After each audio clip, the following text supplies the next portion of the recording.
कल मैंने इतनी रिसर्च करके उस सेकंड लीड ट्रेलर के बारे में पूरी वीडियो बनाई, 12 मिनट की वीडियो बनाई। उसमें एक एक चीज एक्सप्लेन करी कि क्या कॉमिक कॉन में टीजर आएगा और आएगा भी तो ऑनलाइन ड्रॉप होगा, तुम्हें देखने मिलेगा या नहीं, सब कुछ बता दिया। और कमेंट खोला जब तो पहला कमेंट पता क्या आया, भाई ये सेकंड ट्रेलर कॉमिक कॉन में रिलीज होगा क्या? ओके सो भाई एज प्रॉमिस्ड ये रही तुम्हारी स्कारलेट विच। लास्ट वीडियो मैंने तुमसे कहा था कि अगली वीडियो स्कारलेट विच पर आएगी, उसके टीजर पर आएगी, एवेंजर्स डूम्सडे के ट्रेलर में उसका टीज कहां पर हुआ है इस पर आएगी, विद प्रूफ तुम्हें सारी चीजें बताऊंगा। अगर तुम वांडा के पंखे हो तो ये वीडियो तुमसे मिस करता ही नहीं होनी चाहिए। लेकिन आगे बढ़ने से पहले तुमसे एक रिक्वेस्ट है कि डूम्सडे आने तक मैंने भी इस चैनल पर 100K सब्स का टारगेट रखा है, which is not possible without your support. So if you are new to the channel, most welcome, do subscribe it and let's get right on the topic. So देखो, San Diego comic cone में अब सिर्फ 2 दिन बचे हैं और Marvel का पूरा एवेंजर्स डूम्सडे का पैनल एकदम तैयार है। और उसी पैनल में डॉक्टर डूम की एक फॉलोवर को, एक विच को डिस्प्ले किया गया जो डूम की तरह मास्क पहनती है और उसके सूट का जो अपीयरेंस है वो भी बिल्कुल डूम के जैसा है। इसमें तुम क्लियरली देख सकते हो कि ये विच डूम की फॉलोवर है, इसका पूरा अपीयरेंस डॉक्टर डूम जैसा है। और सिर्फ ये अकेली नहीं, मूवी में जितने भी डूम के फॉलोवर्स होंगे, फिर चाहे वो कॉवन ऑफ विचेस हो या दूसरे विजर्ड्स वगैरह हो, वो सब के सब डूम की तरह मास्क भी लगाते होंगे और डूम की ही तरह ड्रेसअप भी करते होंगे, उनके क्लोक्स डूम की ही तरह होंगे। लेकिन ये स्कारलेट विच कैसे है ये बताने से पहले तुम्हें ये बता देता हूं कि डूम्सडे के फर्स्ट ट्रेलर में वांडा को कहां पर टीज किया गया था और कोई क्यों उसे नहीं पकड़ पाया। तो देखो, ट्रेलर ब्रेकडाउन वाली वीडियो मैंने तुम्हें साफ साफ बताया था कि स्टॉर्म ब्रेकर को रोकने के लिए डूम मैजिक का यूज कर रहा है। जब थॉर ने डूम पर हथौड़ा चलाया तो तुम डूम के आर्मर से क्लियरली ग्रीन मैजिक वेव्स निकलती देख सकते हो और यही मैजिक उसके पूरे आर्मर में इनग्रेव्ड है और डूम को प्रोटेक्ट करता है। डूम के गॉन्टलेट पर ये जो सिंबल बना हुआ है ये एक एंशिएंट र्यूनिक मैजिकल सिंबल है, ठीक वैसा ही जैसा हमने स्कारलेट विच के सूट में भी देखा हुआ है। यानी इसी से मिलते जुलते मैजिकल र्यूनिक सिंबल्स वांडा के सूट में भी बने हुए हैं जो उसके लिए आर्मर का काम करते हैं। सो व्हाट इफ डूम का आर्मर बनाने में उसकी हेल्प खुद वांडा ने की हो और इसीलिए वांडा के सूट जैसे सिंबल्स डूम के आर्मर में भी बने हैं। पहला टीज तो वांडा का ये था। अब दूसरी बात, जो लोग ये समझ रहे हैं कि मल्टीवर्स ऑफ मैडनेस में वांडा मर चुकी है क्योंकि उसने अपने ऊपर पहाड़ गिरा लिया था, तो ऐसा नहीं है मेरे भाई। मैं पहले कई बार एक्सप्लेन कर चुका हूं, फिर से तुम्हें जल्दी से बता देता हूं। तुमने एक चीज नोटिस नहीं की इस सीन में, जब वांडा ने माउंट वंडागोर अपने ऊपर गिराया तो गिरते गिरते ही एक तेज रेड लाइट ब्लिंक करी और बुझ गई और सारा खेल यहीं पर हो गया। मतलब सोचो ना, बिना मतलब कि ये रेड लाइट क्यों ही ग्लो करेगी। यहाँ इस सीन में 2 में से एक चीज हुई है, या तो पहाड़ अपने ऊपर गिरने से जस्ट ठीक पहले, मोमेंट्स पहले वांडा खुद टेलीपोर्ट मार के वहां से निकल गई है, या फिर कोई उसे वहां से बचा कर ले गया है। कोई कौन? ऑब्वियसली डूम, क्योंकि डूम जानता है कि वांडा ने हर एक यूनिवर्स की डार्क होल डिस्ट्रॉय कर दी है और अब सिर्फ वांडा और स्ट्रेंज ही 2 ऐसे कैरेक्टर्स बचे हैं जिनके दिमाग में डार्क होल की नॉलेज एग्जिस्ट करती है। इसीलिए डूम ने दोनों को अपनी साइड कर लिया। जैसे मूवी में स्ट्रेंज नाम बदलकर और मास्क लगाकर डूम का फॉलोवर बन के घूमेगा, वैसे ही वांडा भी करेगी। जैसे स्ट्रेंज का नाम बोरिस हो जाएगा, उसी तरह से हो सकता है स्कारलेट विच का नाम भी बदलकर कुछ और हो जाए और डूम के कवन ऑफ विचेस में से एक डेफिनेटली वांडा हो सकती है। तो मुझे तो वही लगता है कि वो ग्रीन वाली मास्क्ड विच एक्चुअल में वांडा है। इसके अलावा अभी कल परसों 2-3 और लीड सीन्स खूब वायरल हो रहे हैं। उनमें से एक में मैंने देखा कि एक पोर्टल खुला हुआ है, पोर्टल के इस साइड डॉक्टर डूम अपने एक फॉलोवर के साथ खड़ा है और पोर्टल के दूसरी साइड सब कुछ बिल्कुल वैसा ही रेड रेड है जैसा मल्टीवर्स ऑफ मैडनेस में माउंट वंडागोर में था। डूम पोर्टल के उस साइड देख रहा है, सामने वांडा तो नहीं है लेकिन एक बड़े से पत्थर पर एक दिल जैसी कोई चीज, रेड कलर की कोई चीज रखी हुई है। डूम उसे ही देख रहा है। तो भाई ये सारी चीजें केवल और केवल वांडा के रिटर्न की तरफ इशारा करती हैं और ये मानकर चलना कि वांडा आएगी तो 200%, लेकिन वो हीरोज के साइड से नहीं आएगी, वो डूम की साइड से आएगी। हीरोज से तो उसका मन कब का वैसे ही हट चुका है, मल्टीवर्स ऑफ मैडनेस में ही उसका मन हट चुका था। वांडा को चाहिए सिर्फ अपने दोनों बच्चे जिनके साथ वो सुकून से रह सके और डॉक्टर डूम इसी बात का फायदा उठाकर उसे इजिली मैनिपुलेट कर सकता है। वो सीधे सीधे वांडा से कहेगा कि वो बैटल वर्ल्ड बनाएगा, वहां पर उसके दोनों बच्चों को रिजरेक्ट कर देगा और वांडा बैटल वर्ल्ड में अपने बच्चों के साथ सुकून से रह पाएगी। बस इतना ही चाहिए वांडा को और इसके लिए फिर वो कुछ भी करने को तैयार हो जाएगी, जिसके बाद फिर वो सीधे सीधे डॉक्टर डूम के लिए काम करेगी मास्क पहनकर। ये तो चलो भाई पूरी हो गई स्कारलेट विच की कहानी, वांडा की कहानी। अब तुम्हें एक नई बात बताता हूँ।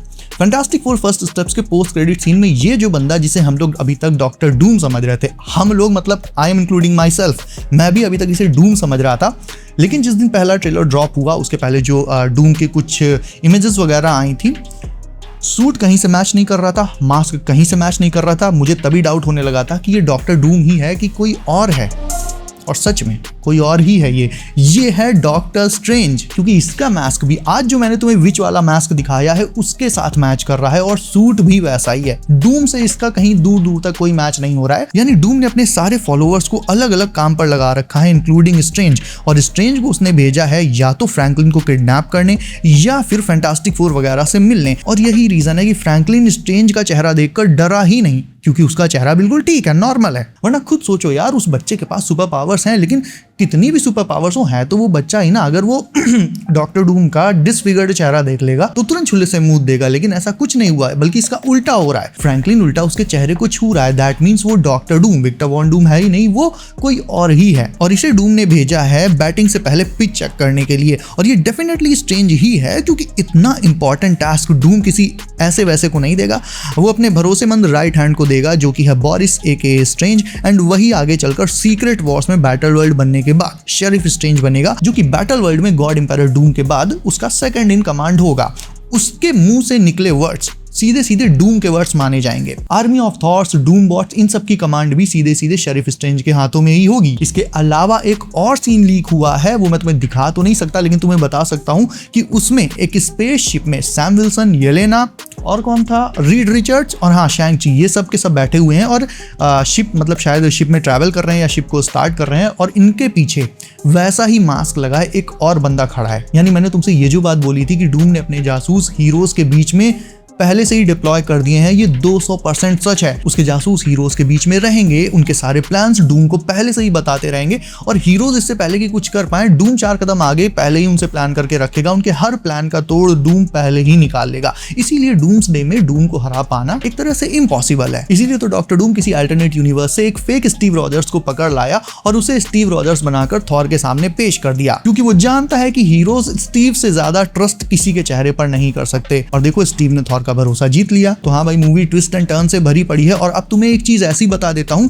जिसका तुम्हें अंदाजा भी नहीं है। ट्रेलर से लेकर, टीजर से लेकर, लीक से लेकर, अपडेट से लेकर, रूमर्स से लेकर, कहीं पर भी ये ऐसी कोई चीज मेंशन नहीं करी गई है। देखो, अभी तक ट्रेलर्स और लीक्स एंड ऑल देखकर तुम्हें यही लग रहा होगा कि भाई ये जो हीरोज दिखाए गए हैं, ये आखिरकार डॉक्टर डूम से निपटेंगे कैसे। एक ही ओजी एवेंजर है इसमें, थॉर, वही है सबसे ज्यादा पावरफुल, और वो खुद भी डॉक्टर डूम को छू नहीं पा रहा है। उसकी पूरी ताकत डॉक्टर डूम की 2 उंगलियों के बराबर है, ठीक। उसके अलावा वहां जितने भी हैं सबके सब हॉकाइज हैं। हाँ, सेंट्री को मान सकते हैं कि सेंट्री एक अलग ही लेवल का बंदा था, मतलब बंदा है, लेकिन थॉर और सेंट्री के अलावा देखा जाए तो और है ही कौन। लेकिन भाई, लैटवेरिया में जो फाइनल बैटल होगा उसके पत्ते अभी मार्वल वालों ने कहीं पर खोले ही नहीं है। सुनने में ये आ रहा है कि जब सारे हीरोज डूम पर अटैक करेंगे लैटवेरिया में, उस टाइम थॉर फिर से डूम पर डायरेक्ट अटैक करेगा, क्योंकि डूम लोकी को मार चुका होगा। लेकिन समहाउ लोकी जिंदा होगा फाइनल बैटल तक, और वो बैकग्राउंड में मल्टीवर्स के बहुत सारे हीरोज को इकट्ठा करेगा, और फाइनल बैटल में आकर फिर वो हीरोज को बचाएगा अपनी उस इकट्ठा की हुई आर्मी के साथ। ये अपडेट देखकर भाई मुझे थोड़ा सा सुकून मिला, एटलीस्ट थोड़ी होप तो मिली कम से कम कि लोकी डूम्सडे को सरवाइव कर जाएगा। अब ये वही लोकी है जिसका दिल सीने से डूम ने निकाल दिया था, कोई वेरिएंट है या फिर वैलहला से आया है, ऑनेस्टली आई डोंट नो। लेकिन जिन हीरोज को लोकी अपने साथ लाएगा वो बहुत एपिक हैं। कुछ हीरोज उनमें से हैं Wolverine, moon night, star Lord, और तो और भाई घोस्ट राइडर, यंग एवेंजर्स भी हैं, एंड और भी बहुत सारे ऐसे हीरोज हैं जिनकी तुम्हें उम्मीद भी नहीं है, जैसे कि स्टॉर्म वगैरह। इन सब की एंट्री एकदम आखिरी मोमेंट पे होगी, जब हीरोज के पास कोई उम्मीद बची ही नहीं होगी। लेकिन स्टिल इतनी ऑरा फार्मिंग करने के बाद भी ये लोग डूम को हरा नहीं पाएंगे, उसका कुछ नहीं बिगाड़ पाएंगे। Doom will still be successful in making battle world. और भाई, मूवी में लेवल ही यही है डॉक्टर डूम का। He is literally invincible. कितने भी यूनिवर्सेस से कितने भी हीरोज ले आओ, वो सब डूम का कुछ नहीं बिगाड़ सकते। और इसीलिए मैं तुम्हें अभी बता रहा हूं, 1.5 साल बाद आकर इस वीडियो पर कमेंट करना, सीक्रेट वॉर्स के बाद आरडीजे का डॉक्टर डूम आगे भी कंटिन्यू करेगा, क्योंकि सीक्रेट वॉर्स में हीरोज उसे मार ही नहीं पाएंगे। मैक्स टू मैक्स इतना होगा कि बैटल वर्ल्ड की जगह एक दूसरा सिंगल यूनिवर्स बनेगा, और बैटल वर्ल्ड के सारे हीरोज उसी यूनिवर्स में चले जाएंगे, जिसे वो अपनी जीत मानेंगे, और उनके साथ में जाएगा डॉक्टर डूम, वो भी जाएगा। और म्यूटेंट सागा में एट सम पॉइंट तुम्हें उसका रिटर्न देखने को मिल सकता है, मोस्ट प्रोबब्ली फैंटास्टिक फोर के सेकंड पार्ट में, जिसमें डॉक्टर डूम और रीड की जो राइवलरी है एक ग्राउंडेड वे में दिखाई जाएगी। ठीक उसी तरह से जैसे स्पाइडरमैन नो वे होम में हीरोज मल्टीवर्सल थे, विलन्स मल्टीवर्सल थे, प्लॉट मल्टीवर्सल था, लेकिन स्पाइडरमैन ब्रांड न्यू डे में पूरी कहानी ग्राउंडेड वे में होने वाली है। पॉइंट ये है कि मजा उसमें भी आया था और मजा इसमें भी आएगा। ठीक उसी तरह से डूम्सडे और सीक्रेट वॉर्स दोनों में सब कुछ मल्टीवर्सल है। डॉक्टर डूम की पूरी कहानी, मूवी का प्लॉट, सब कुछ एकदम मल्टीवर्सल है। लेकिन सीक्रेट वॉर्स के बाद डॉक्टर डूम की यही कहानी ग्राउंडेड वे में दिखाई जाएगी और पॉइंट अभी भी यही है कि मजा डूम्सडे एंड सीक्रेट वॉर्स में भी आएगा एंड म्यूटेंट सागा में जब डूम का रिटर्न होगा तो उसमें भी आएगा। तो भाई जिनके इतने दिनों से खुजली हो रही थी Wanda Wanda Wanda, I hope तुम्हें कुछ सुकून मिला हो एंड अगर मिला हो तो इस वीडियो को अभी तुरंत लाइक कर दो। इसके अलावा चैनल को सब्सक्राइब करके नोटिफिकेशन कॉल पर डालना बिल्कुल मत भूलना, क्योंकि और भी बहुत सारी लेटेस्ट लीक्स और अपडेट्स आने वाली हैं। सो बी सेफ गाइस, अपना ख्याल रखिए आप। मेरा नाम है Himanshu and as always I will see you in next one.